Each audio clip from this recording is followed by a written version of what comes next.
Okay. Today we'll talk a bit more about grammar school. Uh, um, First of all, we'll cover a few more of the lessons. Um, Religious education was taken by the headmaster. That was the only thing that he took. He said, and he said there was one thing that he wanted us to remember, and I've remembered the one thing, and that is that the gospel is good news. So um, that's my Christian education from school.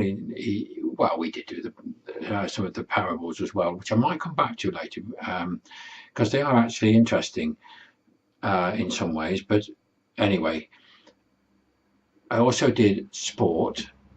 Um, I've said in previous talks that I enjoyed sport until I went to grammar school, and then you had to have sports kit, put on shorts and be cold, and walk across 2 fields to get to the pitch, which might be frozen. It always seemed to be cold anyway. We played rugby in the first term from the summer to Christmas, and football from Christmas till Easter, and cricket in the summer.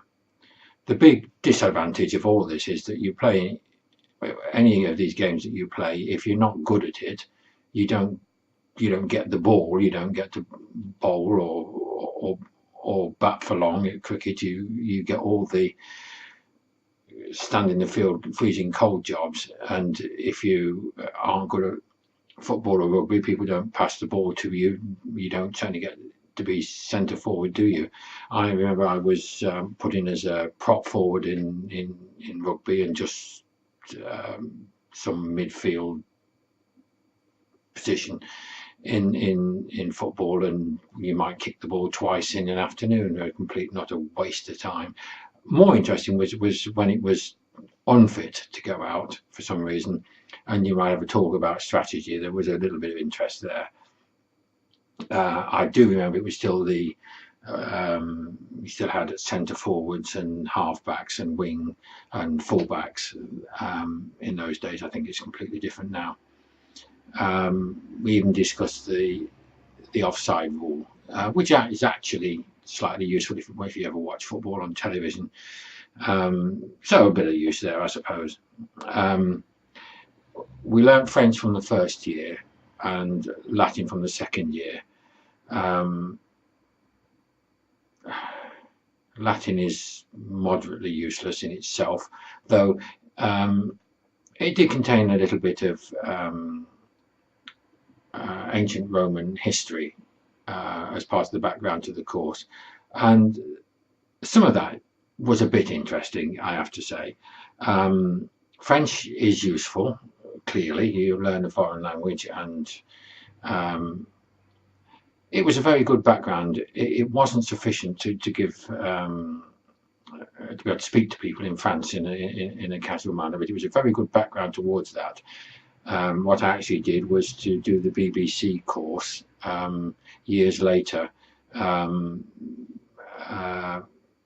I found then that was enough in order to be able to speak to people, enough in order to be able to get more used to it and become relatively fluent in the language. So schools can be useful. Chemistry, the main thing I remember was we did a lot to do with lime, quick lime, slate lime, and how to make one into the other, and so on. I remember him telling us about a chemical which the teacher said he'd had fun at a wedding by scattering this dust on the floor, so it went well, not exactly bang, but it would fire off as you trod on it. And he had this happen as the bride came down the aisle at a wedding. I actually can't remember what the chemical was now, but that was the sort of level of thinking, I suppose, in chemistry. Woodwork, I dropped after the third year because you had to drop something and I dropped that. I wasn't particularly good at it.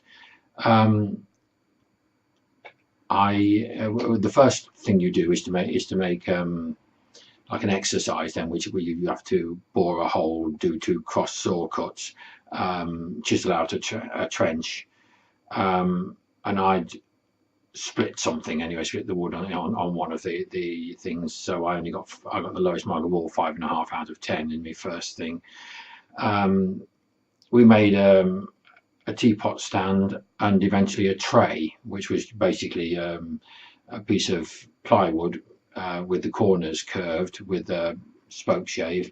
Formica stood on top, and also with the spoke shave we made 2 handles, which were just the shape, a rounded shape, if you like a bridge, then on each end, and screwed it on. But it actually made a tray that you could use. That was the extent of my woodwork. What I remember most about it was the glue that you heated up in a pot, bone glue. I don't suppose they use that these days. It was always there at the beginning of the lesson, all hardened and messy. That's a nice thing. Again, it's sort of like a touch with nature, isn't it? Actual animal bones made into glue, and then eventually they end up inside a piece of furniture, and that little bit of the animal lives on. It's one of the themes that always attracts me. You can actually hand down your old horse, as it were, through the generations, and still have it in your sideboard. Well, not exactly, but that idea is there, isn't it? So that's what we learned in woodwork. Maths, I remember, generally speaking, when I first went to grammar school, I remember that I came sort of 19th, I think, at the end of the first term, but I fairly rapidly got up to about 3 or 4th in the class, but I never ever was top overall. But I do remember one question that I answered and nobody else seemed to be able to work out, which he asked us something like, if 2 plus 12 equals 20, how many fingers did this weird tribe living on this offshore island have? The answer is 4, because 2, and then 12 is 2 plus a full hand, i.e. of 4. No, I'm getting this wrong, aren't I? It's 4 fingers overall, sorry. It's 2 and 2, isn't it? So it's 10 is all your fingers, so that's 4. That's right. So 2 is 2, 12 is 4 plus 2, that's 6. So 6 and 2 is 8. So the answer is 20. That's two lots of complete fingers. If that makes it any clearer, it probably doesn't. But at the time, anyway, when I was young, I was able to work this out after some thought, quicker than anyone else, believe it or not. History, we started with prehistory and worked through. We did do, when I say the prehistory, we started with prehistory of England, and then more modern history of England, the Roman invasion of England, and we went on eventually to the kings of England, up to the Tudors. We got as far, I think, as the Stuarts, and I think that was about it, more or less, when kings ceased to be kings of England and became kings of Britain.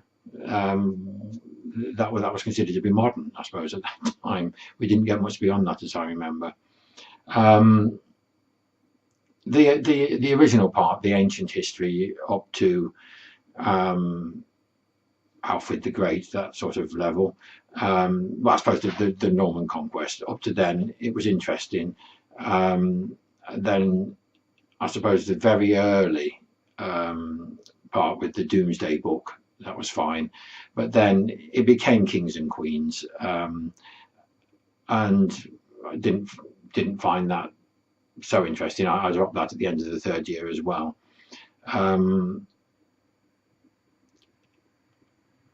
I suppose, what else have we to go about? Geography. Now, geography, you had to do a continent for the exam, and he chose to do Australasia. Australia, was it Australia or Australia and New Zealand? I think it was Australia and New Zealand. He thought that was the easiest, and he could sort of skip through that in a relatively short time, because he was more interested in talking.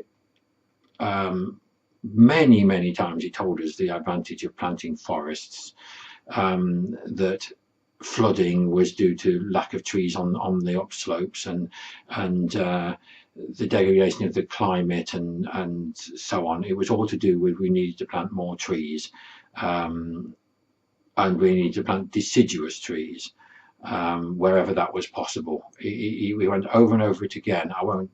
I mean, it's become very much a subject since then, I suppose, of climate and climate change. I will say this, perhaps at this point, that the actual science, if you look at it carefully, doesn't and never has supported the idea that carbon dioxide results in catastrophic global warming. Carbon dioxide isn't actually a greenhouse gas. It doesn't work like that. The connection they made was to do with the fact of there being more clouds in the sky, because clouds have they keep the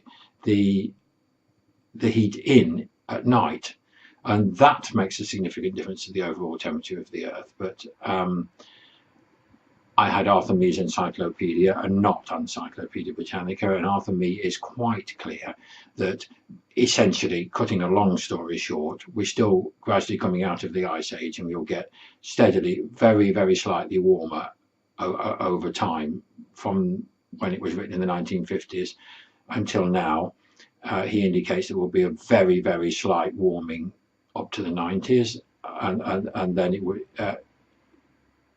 yes, I think up to the 90s, he said, and then there will be almost no warming between then and now, which is pretty well accurate, and that was forecasted in the 1950s, before this CO2 business was even thought of, as far as I'm aware.